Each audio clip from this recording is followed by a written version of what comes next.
G'day YouTube. In this video we'll look at how to correctly wireless charge Jan Heynen's DIY GPS. It mainly applies to the 3D printed units Boz and I are making for others, but some of the tips may be useful for other case designs. The initial bunch of units Boz and I made for others have all failed from overheating them whilst charging. The reason for this is the charge receiver coil is not centered in the units. Most people will naturally try to center the units on the charge mat, but unfortunately this will almost certainly lead to overheating and unit failure. In quick summary, the boom units have the charge coil offset randomly about 2 centimeters either side. The mast unit has the coil roughly where the leash mount is, and the arm units have the coil closer to the top of the unit. The rest of this video explains how to find and optimize the position of the GPS on the charge mat and the reasons they are offset. The GPS units are extremely reliable if charged correctly. This is the first potted unit with wireless charging made about 3.5 years ago, which is still working perfectly despite mega abuse. The first thing to point out is the batteries in the units are typically 2000 mAh. The wireless charge receivers used in the GPS are 5 watt. This means if perfectly positioned they will charge the battery at 1000 mAh.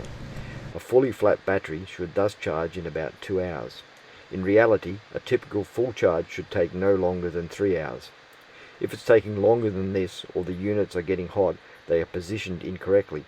Take them off the charger, let them cool down, and follow the tips how to correctly position the GPS. The wireless charge receivers used in the GPS consist of a coil and some control electronics. The coil needs to be centered on the charge mat. If it's offset, the idiot light on the charge mat still comes on, but the electricity is not transferred efficiently, and most of the energy now goes into creating heat. It is this heat that will fry the electronics if they get above 50 degrees Celsius.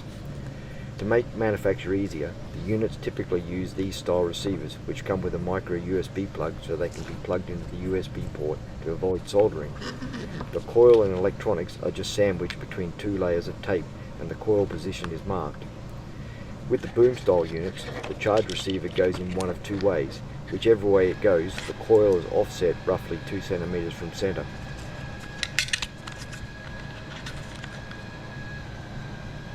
One trick is to use transparent 3D printer filament so you can see the position of the coil.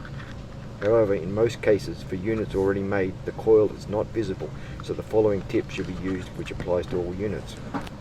First, turn the unit on whilst not on the charge mat, and wait for the battery voltage to come up. Then place the unit on the charge mat where you think the coil should be, and carefully watch the battery voltage and percentage. Now move the unit slowly side to side until the battery voltage or percent reach the highest. This happens when the coil is centered correctly.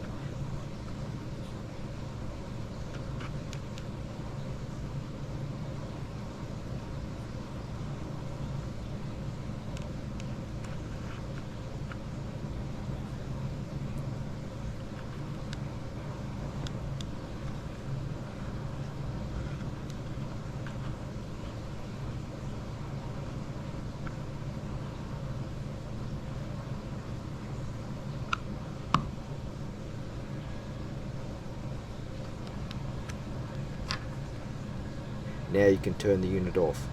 Best to set a timer to remind you to take it off the charger. Since 1 hour of charging will give you over 8 hours of sailing data, you really only need to charge the unit for an hour to cover most usage cases. For the mast unit, I can't demonstrate as my own unit's been cooked whilst loaning it out, but seeing how it looks on the inside will show you roughly where the coil is.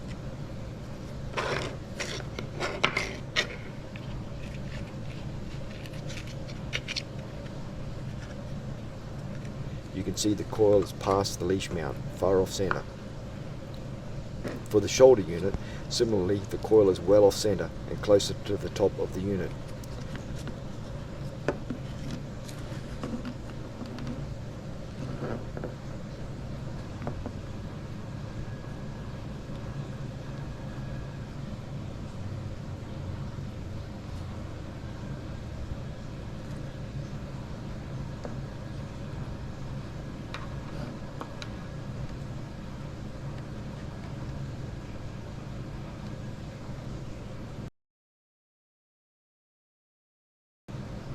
Once you find the ideal position of the GPS on the charge mat, you may want to mark the position of the coil with a marker for future reference.